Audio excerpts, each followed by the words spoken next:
எங்கள் ஜீவனுள்ள நல்ல பிதாவே, ஆமேன் ஆமேன். தேங்க்யூ. Please be seated.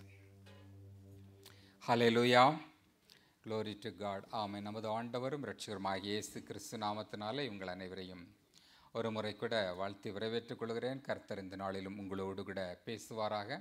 புதிதாக வந்திருக்கிற அருமையான பிரதரையும் இயேசு நாமத்தினாலே வாழ்த்துகிறோம். கர்த்தர் உங்களோடு கூட பேசுவாராக. கர்த்தர் கிருபை பெரியது. ஆமேன். Glory to God. இந்த நாளிலும் தேவவசனங்களை நாம் கற்றுக்கொள்வதற்காக தெரிந்து கொள்ள வேண்டிய காரியம் மத்தேயு எழுதின சுவிசேஷம் 13வது அதிகாரம் 24வது வசனத்திலிருந்து பரலோக ராஜ்யத்தை குறித்து இயேசுவானவர் சீஷர்களோடு கூட நம்மோடு கூட பேசுகிற காரியங்களிலிருந்து நாம் சில காரியங்களை கற்றுக்கொள்ளலாம். த வீட் அண்ட் த வீட், த வீட் அண்ட் த வீட், கோதுமையும் களைகளும் என்ற தலைப்பில் இன்றைக்கு ஒரு சில காரியங்களை நாம் கற்றுக்கொள்ளலாம். அது நம்முடைய ஸ்பிரிச்சுவல் லைஃப்பில் மிகவும் ஆசீர்வாதமாக இருக்கும் என்று நான் விசுவாசிக்கிறேன். இயேசுவானவர் தம்முடைய ஊழிய காலத்திலே செய்த அநேக ஓமைகளை, பேரபிளை சீஷர்களோடு கூட பேசினார். பேரபிள் மூலமாக, ஓமைகள் மூலமாக அநேக காரியங்களை வெளிப்படுத்தினார். லூக்கா எழுதின சுவிசேஷத்தில் அதிகமான பேரபிள் உண்டு. மார்க் எழுதின சுவிசேஷத்தில் பேரபிள் கொடுக்கப்பட்டிருக்கிறது. மத்தேயு எழுதின சுவிசேஷத்தில் இந்த பரலோக ராஜ்யத்தை குறித்த ஒரு பேரபிளை ஸ்பெஷலாக இங்கே கொடுக்கப்பட்டிருக்கிறது. இந்த உவமையிலே பல ரகசியங்களும் இயேசு கிறிஸ்துடைய வருகையை குறித்தும் சபையை ஆயத்தப்படுதலையும் குறித்து, கர்த்தருடைய வருகையும் குறித்து இந்த பேரபிள் மூலமாக, உவமை மூலமாக இயேசு கிறிஸ்து நம்மோடு கூட பேசுகிறார். இந்த உவமையானது கடந்த காலத்திற்கும் சரி, நிகழ்காலத்துக்கும் சரி, ஃப்யூச்சர் லைஃப்லையும் கூட இது நமக்கு ஒரு ஆசீர்வாதமான ஒரு பேரபிளாக காணப்படுகிறது. இதில் கொடுக்கப்பட்ட ஒவ்வொரு வார்த்தைகளும் மிகவும் ரகசியங்களும் ஆழங்களும் உடையதான ஒரு உவமையாக, பேரபிளாக காணப்படுகிறது. எனவே இவைகளை குறித்து இந்த நாளிலே நாம் கற்றுக்கொள்வது நமக்கு ஆசீர்வாதமான காரியமாய் காணப்படுகிறது. இது மத்தேயு எழுதின சுவிசேஷத்தில் மாத்திரம் வருகிறதாய் காணப்படுகிறது. இந்த சாயில் அண்ட் சீட் என்று சொல்லலாம், நிலம் அல்லது விதை என்கிறத ஒரு உவமையாக எடுத்துக்கொள்ளலாம். பரலோக ராஜ்யத்தை குறித்து சொல்லப்பட்டதான ஒரு பேரபிள் என்று சொல்லப்பட்டிருக்கிறது. இன்றைக்கு இந்த பேரபிளோடு கூட இயேசுவானவர் ஒரு எக்ஸ்பிளனேஷனையும் கொடுக்கிறார். அவைகளை நம்முடைய வாழ்க்கையிலே நாம் அறிந்து கொள்ளலாம். மத்தேயு எழுதின சுவிசேஷம் 13ஆம் அதிகாரம் 24வது வசனத்திலிருந்து உங்களோடு கூட நான் வாசிக்கிறேன். வேறொரு உவமையை இயேசுவானவர் அவர்களுக்கு சொன்னார். பரலோக ராஜ்யம் தன் நிலத்தில் நல்ல விதையை விதைத்த மனுஷனுக்கு ஒப்பாயிருக்கிறது. மனுஷர் நித்திரை பண்ணுகையில் அவனுடைய சத்துரு வந்து கோதுமைக்குள் களைகளை விதைத்து விட்டு போனான். பயிரானது வளர்ந்து கதிர் விட்ட பொழுது களைகளும் காணப்பட்டது. வீட்டு ஜமானுடைய வேலைக்காரர் அவனிடத்தில் வந்து, ஆண்டவனே, நீர் உமது நிலத்தில் நல்ல விதையை விதைத்தீர் அல்லவா? பின்னை ஏன் களைகள் எப்படி உண்டானது என்றார்கள். அதற்கு அவன், சத்துரு அதை செய்தான் என்றார். அப்பொழுது வேலைக்காரர், நாங்கள் போய் அவைகளை பிடுங்கி போட உமக்கு சித்தமா என்று கேட்டார்கள். அதற்கு அவன், வேண்டாம், களைகளை பிடுங்கும்போது நீங்கள் கோதுமையையும் கூட வேரோடே பிடுங்காதபடிக்கு இரண்டையும் அறுப்பு மட்டும் வளர விடுங்கள். இயேசுவானவர் இந்த பேரபிள் மூலமாக நமக்கு சபைக்கு கற்றுக் கொடுக்கிறதான ஒரு காரியம். இதனுடைய எக்ஸ்பிளனேஷன் தொடர்ந்து அதை அறிந்து கொள்வதற்காக சீஷர்கள் கேட்கிறார்கள். கேட்கும்போது அவர்களோடு கூட இயேசுவானவர் மறுபடியும் சொல்கிறார். 36வது வசனத்திலிருந்து பார்க்கும்போது, அப்பொழுது இயேசு ஜனங்களை அனுப்பிவிட்டு வீட்டுக்கு போனார். அவர்கள் சீஷர்கள் அவரிடத்தில் வந்து, நிலத்தின் களைகளை பற்றிய உவமைகளை எங்களுக்கு வெளிப்படுத்த வேண்டும் என்று கேட்டார்கள். அவர் அவர்களுக்கு பிரதியுத்தரமாக, நல்ல விதை விதைக்கிறவன் மனுஷகுமாரன், நிலம் உலகம், நல்ல விதை ராஜ்யத்தின் புத்திரர், களைகள் பொல்லாங்கனுடைய புத்திரர். அவைகளை விதைக்கிற சத்துரு பிசாசு. அறுப்பு உலகத்தின் முடிவு, அறுக்கிறவர்கள் தேவ தூதர்கள். மேசியாவின் வருகையில் இந்த காரியம் நடைபெறும் என்பதை இந்த இயேசுவானவர் நம்மோடு கூட சொல்லுகிறார். அவர் ஒரு சீடை குறித்து சொல்லுகிறார், நிலத்தை குறித்து சொல்லுகிறார், அதோடு கூட சத்துருக்களை குறித்தும் அவர் சொல்லுகிறார். முதலாவது பார்க்கும்போது நல்ல ஒரு விதையை குறித்து அவர் சொல்லுகிறார். மத்தேயு 13:24 வாசிக்கும்போது, பரலோக ராஜ்யம் தன் நிலத்தில் நல்ல விதையை விதைத்த ஒரு மனுஷனுக்கு ஒப்பாய் காணப்படுகிறது. நல்ல விதையை விதைத்த ஒரு மனுஷன். நல்ல விதையை விதைத்த மனுஷன் யார்? அதை குறித்து வசனம் சொல்கிறது, அவர் மனுஷகுமாரன். மனுஷகுமார் இந்த உலகத்தில் நல்ல விதையை விதைத்தார். நன்மையானவைகளை கொடுக்கிறவர், எல்லாவற்றிலும் நன்மையும் ஆசீர்வாதங்களை கொடுக்கிற தேவனாகிய கர்த்தர் நல்ல விதைகளை அவர் விதைத்தார். 37 சொல்லப்பட்டிருக்கிறது, அந்த நல்ல விதையை விதைக்கிறவன் மனுஷகுமாரனாயிருக்கிறார். மனுஷகுமாரன், தேவகுமாரன், இயேசுவானவர், அவரே நல்ல விதையை விதைக்கிறவராயிருக்கிறார்.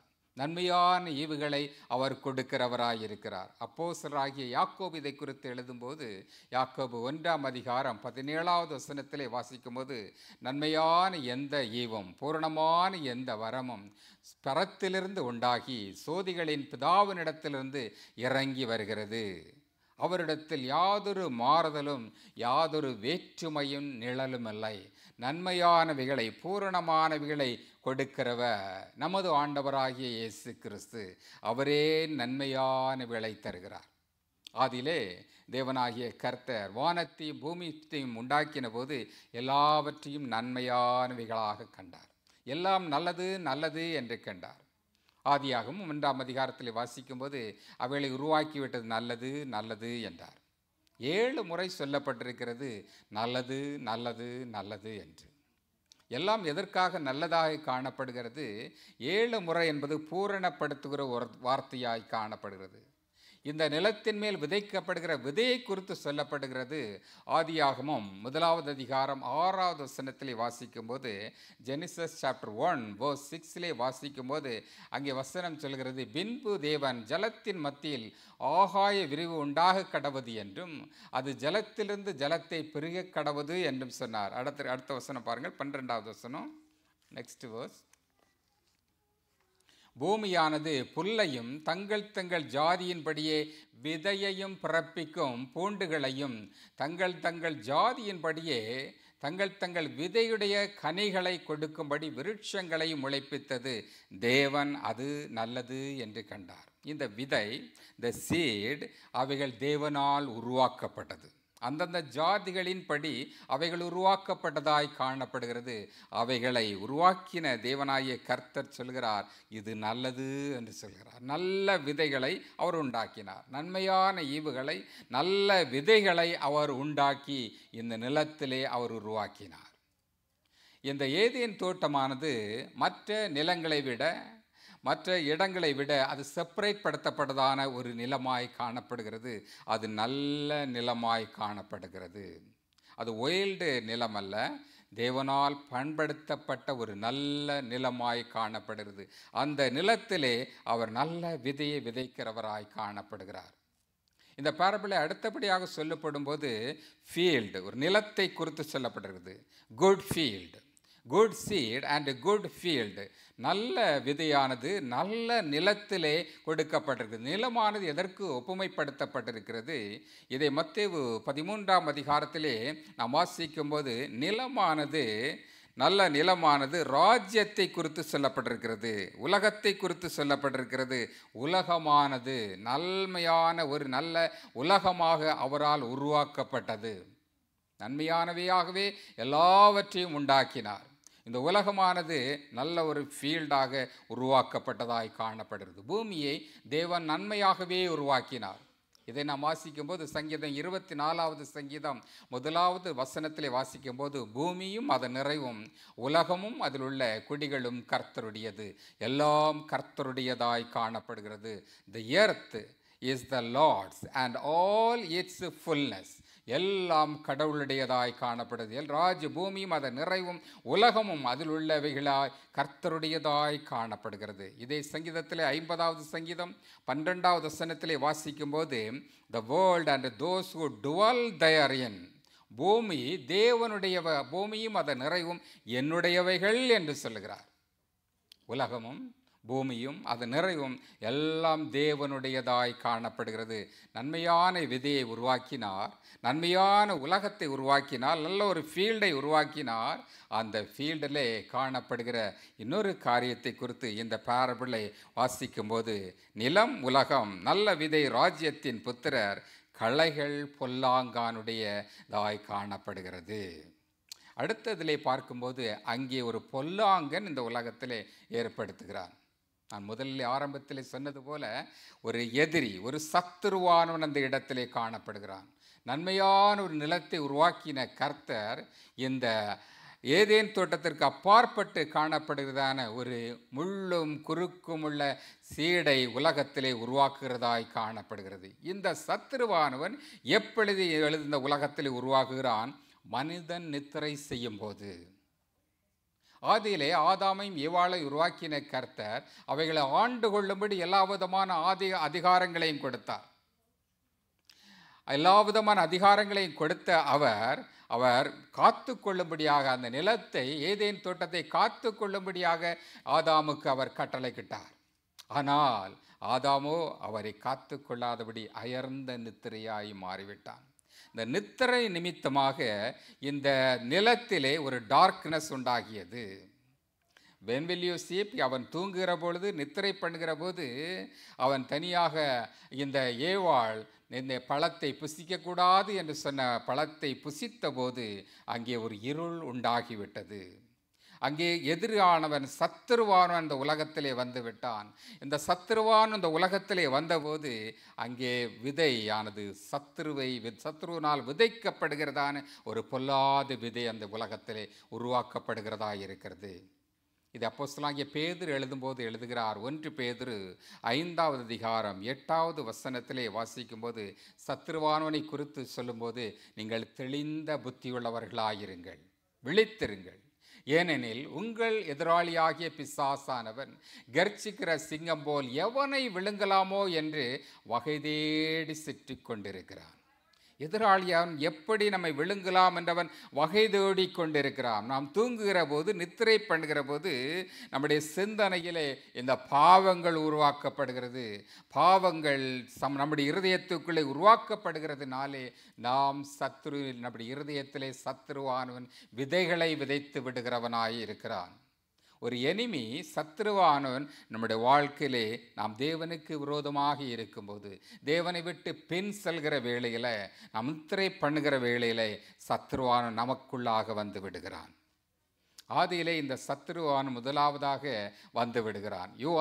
ஆதியாகமத்தில் நான் வாசிக்கும் போது 3வது அதிகாரம், ஆதியாகமம் 3ஆம் அதிகாரம் 17-18வது வசனத்தில் சத்துருவான் முதலாக வருகிற போது, பின்பு அவர் ஆதாமை நோக்கி, நீ உன் மனைவியின் வார்த்தைக்கு செவிகொடுத்து புசிக்க வேண்டாம் என்று நான் உனக்கு விலக்கின விருட்சத்தின் கனியை புசித்தபடியினாலே பூமி உன் நிமித்தம் சபிக்கப்பட்டிருக்கும். பூமி மாத்திரமல்ல, நீ உயிரோடு இருக்கும் நாளெல்லாம் வருத்தத்தோடு கூட அதன் பலனை புசிப்பாய். நல்ல ஒரு நிலத்தை உருவாக்கின கர்த்தர் அங்கே முள்ளும் குறுக்கும் விளைப்பிக்கும்படி அதன் வெளியின் பயிர் வகைகளை புசிப்பாய்.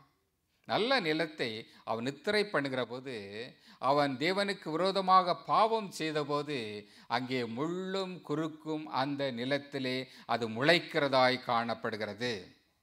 நாம் தவறு செய்யும் போது, தேவனுக்கு விரோதமாக செயல்படுகிற வேளையில், நாம் நித்திரை பண்ணுகிற வேளையிலே, இருளின் அதிகாரத்திலே இந்த பாவம் சத்ருவின் மூலமாக நமக்குள்ளாக வருகிறது. இந்த விதையானது விதைக்கப்படுகிறது. அந்த விதை நமக்குள்ளாக உருவாகிறதாய் காணப்படுகிறது. சத்ரு நம்முடைய நல்ல நிலத்திலே அவன் விதைகளை விதைத்து விடுகிறான். இந்த பேரபிள்ளை உண்மையில் இயேசுவானவர் சீஷர்களோடு கூட சொல்லும்போது சொல்கிறார், அவைகளை விதைக்கிற சத்துரு பிசாசு. அறுப்பு உலகத்தினுடைய முடிவாய் காணப்படுகிறது. எல்லாவற்றிற்கும் ஒரு முடிவை உண்டு பண்ணுகிறார். முதலாவதாக 3 காலகட்டங்களாக நாம் நம்முடைய வேதத்தை பிரிக்கலாம். ஆதியாகமத்திலிருந்து நாம் பார்க்கும்போது ஆபிரகாம் வரை, அது நோவா வரை ஒரு காலகட்டம் உண்டு. பாவம் செய்தபோது நோவாவின் காலத்திலே ஜனங்கள் அழிக்கப்பட்டார்கள். ஜனத்தினுடைய சத்துருவான் அதிகமாக பெருகிய போது ஜனங்கள் அழிக்கப்பட்டார்கள். நோவாவின் காலம் தொடங்கி இயேசு கிறிஸ்துடைய காலம் வரை ஜனங்கள் வெளிச்சத்தை காணாதபடி இருளிலே காணப்பட்டார்கள். இயேசு கிறிஸ்து இந்த உலகத்திலே ஒளியாக வெளிச்சமாக இந்த உலகத்திலே வந்தார். இது இரண்டாவது உலகமாய் காணப்படுகிறது. மூன்றாவதாக அப்போஸ்தலர்கள் மூலமாக நமக்கு தேவனுடைய வார்த்தைகள் கொடுக்கப்படுது, கிருபையின் பிரமாணங்கள் கொடுக்கப்படுகிறதா இருக்கிறது. இப்பொழுதோ தேவனுடைய வருகை அதி சீக்கிரமாய் காணப்படுகிறது. அறுப்புக்கு நிலங்கள் ஆயத்தமாய் காணப்படுகிறது. அவருடைய வருகைக்கு நிலமானது ஆயத்தமாக காணப்படுகிறது. Harvest is near. தேவனுடைய வருகை அதி சீக்கிரமாய் காணப்படுகிறது. இந்த பாரபிளையும் இயேசு கிறிஸ்து இதை குறித்து சொல்கிறார். 24வது அதிகாரம் 31வது வசனத்திலே வாசிக்கும் போது அவர் பரலோக ராஜ்யத்தை குறித்து மத்தேயு 24வது அதிகாரத்தில் அவருடைய வருகையை குறித்து அவர் எழுதுகிறார். மத்தேயு 24வது அதிகாரம் 31வது வசனத்தில் சொல்லப்பட்டிருக்கிறது, வலுவாய் தொனிக்கும் எக்கால சத்தத்தோடே அவர் தமது தூதர்களை அனுப்புவார். அவர்கள் அவரால் தெரிந்து கொள்ளப்பட்டவர்களை வானத்தின் ஒரு முனை முதற்கொண்டு மறுமுனை வரைக்கும் 4 திசைகளிலிருந்து கூட்டி சேர்ப்பார்கள். இஸ்ரவேலர்கள் யூதர்களுடைய நம்பிக்கை என்ன? மேசியா வருவார், அவர் வந்து புறஜாதிகளை துரத்திவிட்டு தம்மை அவர்களோடு கூட சேர்த்து கொள்வார். இஸ்ரவேலரை மாத்திரம் அவர் சேர்த்து கொள்ளார் என்ற எதிர்பார்ப்போடு கூட காணப்பட்டார். ஆனால் அறுவடையில் எல்லா திசைகளிலும் இருந்து தூதர்கள் மூலமாக கர்த்தர் ஜனங்களை கூட்டி சேர்க்கிறவராயிருக்கிறார். அவர் இஸ்ரவேலருக்கு மாத்திரம் தேவனாகிய கர்த்தர் அல்ல, எல்லாருக்கும் தேவனாகிய கர்த்தர். அவர் சீசர்களோடு கூட சொல்லுகிறார், இஸ்ரவேல் ஜனங்களோடு கூட சொல்லுகிறார், தாம் வருகையிலே அனைவரையும் நான் சேர்த்து கொள்வேன் என்று சொல்லுகிறார். ஆனால் இஸ்ரவேலரோ யூதர்களோ அவர்கள் எதிர்பார்த்த காரியம் மேசியா வருகையிலே தங்களை மாத்திரம் அவர் தெரிந்து கொள்வார் என்று. இயேசு கிறிஸ்து உயிர்த்தெழுந்த பிற்பாடு சீசர்களோடு கூட பேசுகிறார், அவர்களோடு கூட நடக்கிறார், அவர்களோடு கூட புசிக்கிறார். அவர் தம்முடைய சொந்த சரீரத்தை ஜனங்களுக்கு சீஷர்களுக்கு காண்பித்து கொடுக்கிறார். அப்பொழுது நான் அவர்களிடத்திலே சொல்கிறார், நான் மறுபடியும் இந்த உலகத்திற்கு வருவேன். முதலாவது முறையல்ல, மறுபடியும் நான் இந்த உலகத்திலே வருவேன். எக்கால சத்தம் கேட்கும், அப்பொழுது வானத்திலிருந்து தேவதூதர்கள் புறப்பட்டு வருவார்கள். அவர்கள் சிங்காசனத்தின் மேல் இருக்கிறவராகிய இயேசு கிறிஸ்துவை காண்பார்கள் என்று சொல்கிறார். அப்பொழுது சீஷர்கள் கேட்கிற கேள்வி, அப்போஸ்தலர்கள் 1ஆம் அதிகாரம் 6வது வசனத்திலே வாசிக்கும் போது சீஷர்கள் கேட்கிறதான ஒரு கேள்வி.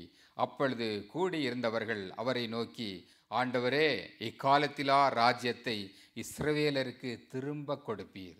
இஸ்ரவேலருக்கு இந்த ராஜ்யத்தை, தேவனுடைய ராஜ்யத்தை, எங்களுடைய ராஜ்யத்தை நீர் திருப்பி கொடுப்பீர். ஏனென்றால் அவர்கள் எதிர்பார்த்த நம்பிக்கை என்ன? மேசியா வருவார், இஸ்ரவேலருக்கு மாத்திரம் இந்த ராஜ்யத்தை, பரலோக ராஜ்யத்தை கொடுப்பார், புறஜாதிகள் துரத்தப்படுவார்கள் என்ற நம்பிக்கையோடு கூட இருந்தார். இயேசு கிறிஸ்து அவர்களோடு கூட சொல்கிறார், இது பிதாவானவர் தம்முடைய ஆதீனத்தில் வைத்திருக்கிற காலங்களையும் வேளைகளும் உங்களுக்கு அடுத்ததல்ல, எல்லா ஜனங்களுக்குமாக கொடுக்கப்பட்டதான தேவனுடைய ராஜ்யமாய் காணப்படுகிறது. உலகத்தில் உள்ள எல்லா ஜாதிகளுக்கும் எல்லா ஜனங்களுக்குமாக அவர் அறுவடை செய்யும்படியாக வருகிறவராயிருக்கிறார். இதைத்தான் இந்த பேரபிளை அவர் சொல்லுகிறார். மத்தேயு 13ஆம் அதிகாரத்திலே நாம் வாசிக்கும் போது 29வது 30வது வசனத்திலே பார்ப்போம்.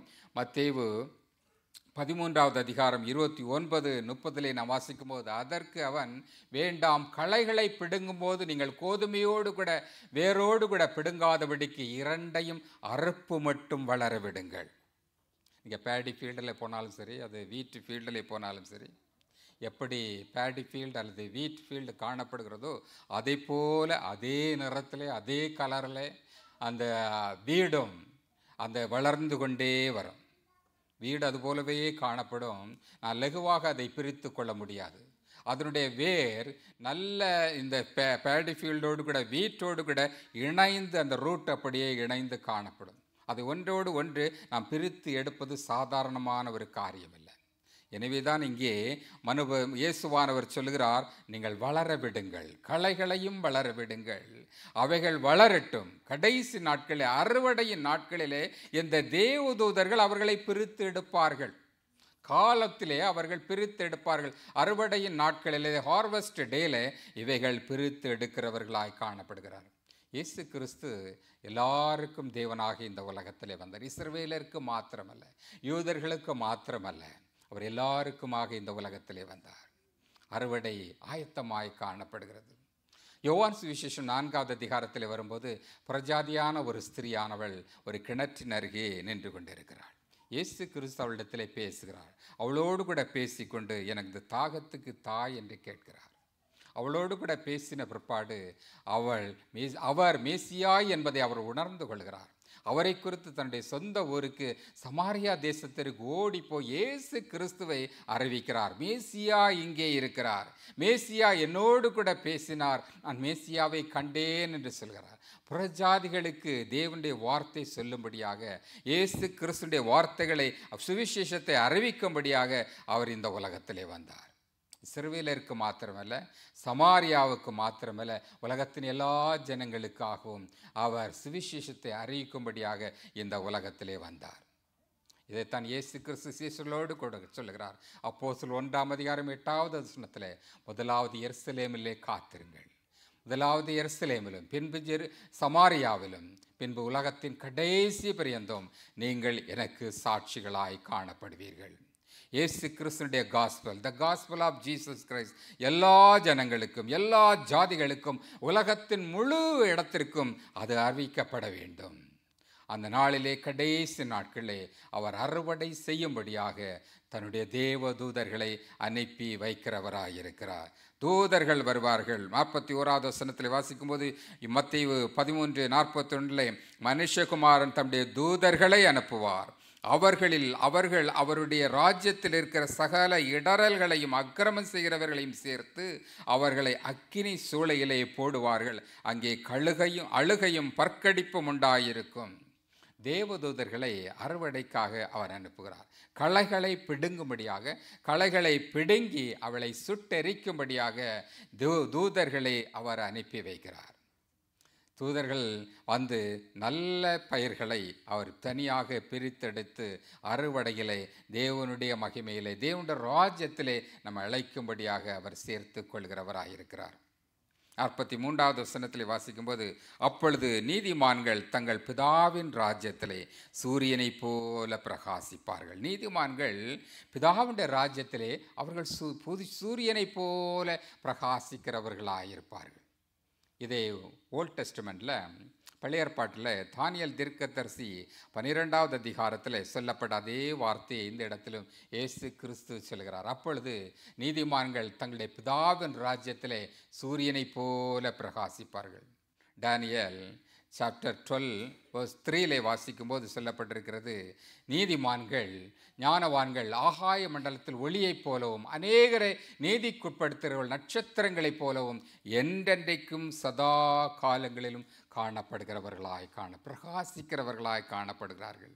அந்த அறுவடை செய்த தேவதூதர்கள் நல்ல பயிர்களை அங்கே பரலோக ராஜ்யத்திலே தேவனுடைய நட்சத்திரங்களாக, தேவனுடைய பரிசுத்தவான்களாக, அவருடைய நீதிக்குட்பட்டவர்களாக, தேவனுடைய ராஜ்யத்தை மாற்றுகிறவர்கள், ராஜ்யத்தோடு கூட பிரவேசிக்கிறவர்களாக அவர்கள் நம்மை மாற்றுகிறவர்களாக இருக்கு. தேவனுடைய ராஜ்யம் அதி விரைவாக காணப்படுகிறது. அது நல்ல நிலத்திலே நல்ல விதையை விதைத்த தேவனுக்கு ஒப்பாய் காணப்படுகிறது. அது விதைக்கப்பட்டிருக்கிறது. அந்த நல்ல நிலத்திலே களைகள் வராதபடிக்கு, சத்துருவானவன் கள்ள விதைகளை விதைத்து விடாதபடிக்கு நாம் விழித்திருக்க வேண்டும். விழித்திருந்து ஜெபிக்கும்போது கர்த்தர் நம்முடைய இருதயத்தை ஆயத்தப்படுத்துகிறவராயிருக்கிறார். நம்முடைய இருதயத்தை நல்ல நிலமாக அவர் மாற்றுகிறவராயிருக்கிறார். ஒரு அருமையான ப்ராமிஸ் வேர்டு உண்டு. எசேக்கியேல் தீர்க்கதரிசியினுடைய புஸ்தகம் 36வது அதிகாரம் 9வது வசனத்திலே வாசிக்கப்படும் போது, எசேக்கியேல் 36:9 சொல்ல, இதோ நான் உங்கள் பட்சத்திலே இருப்பேன், நான் உங்களுக்கு அருகாமையில் இருப்பேன், உங்களோடு கூட இருப்பேன். உங்களுடைய நிலமானது, உங்களுடைய இருதயமானது, உங்கள் நிலமாகிய உங்கள் இதயமானது பண்படுத்தப்படும். அது பண்படுத்தப்பட்டு நல்ல விதையாக அது விதைக்கப்படும். இந்த வருடத்திலே கர்த்தர் உங்களுக்கு கொடுக்கிற வாக்குத்தத்தம் என்ன? இதோ நான் உங்கள் பட்சத்திலிருந்து உங்களை கண்ணோக்கி பார்ப்பேன், நீங்கள் பண்படுத்தப்பட்டு விதைக்கப்படுவீர்கள். இந்த பேரபிளில் சொல்லப்பட்ட நல்ல விதை, நல்ல நிலமானது அது உங்களுடைய இருதயமாக, உங்களுடைய வாழ்க்கையாக, உங்களுடைய இதயத்திலே இயேசுவானவர் பண்படுத்தப்பட்டு நல்ல விதையை விதைக்கிறவராய் காணப்பட வேண்டும். உங்களுடைய விதையானது, உங்களுடைய நிலமானது பண்படுத்தப்பட்டு அவர் புதிதாக்குகிறவராய் இருக்கிறார். எப்பொழுதும் விழித்திருக்கும் போது நாம் இருளிலே விழாதபடிக்கு, சத்துருவானவன் நம்முடைய இருதயத்திலே சிந்தனையிலே அவன் கள்ள விதைகளை விதைத்து விடாதபடிக்கு நாம் ஜாக்கிரதையாக இருக்க வேண்டும். அதே வேளையிலே ஆண்டவரை என்னை பயன்படுத்தும், என்னை பண்படுத்தும், என் இருதயத்தை பயன்படுத்தும், என் இதயத்திலே நல்ல விதைகள் விதைக்கப்படுவீராக என்று நாம் ஜெபிக்கும் போது கர்த்தர் நல்ல விதையை விதைத்து உங்களை ஆசீர்வதிக்கிறவராக இருக்கிறார். நம்முடைய களைகளை நாம் பிடுங்காதபடிக்கு கர்த்தர் சொல்கிறார், தம்முடைய சீஷலோடு கூட சொல்கிறவராய் இருக்கிறார், நீங்கள் அறுப்பு காலம் வரை காத்திருங்கள், அவர் வருகை அதி சீக்கிரமாய் காணப்படுகிறது. வருகையிலே நீங்கள் நீதிமான்கள் தங்கள் பிதாவின் ராஜ்யத்திலே சூரியனை போல பிரகாசிப்பீர்கள். ஆமேன். Glory to God. கர்த்தர் உங்களை ஆசீர்வதிப்பாராக. யாவரும் எழும்பி நாம் ஜெபிப்போமா? Let's all stand and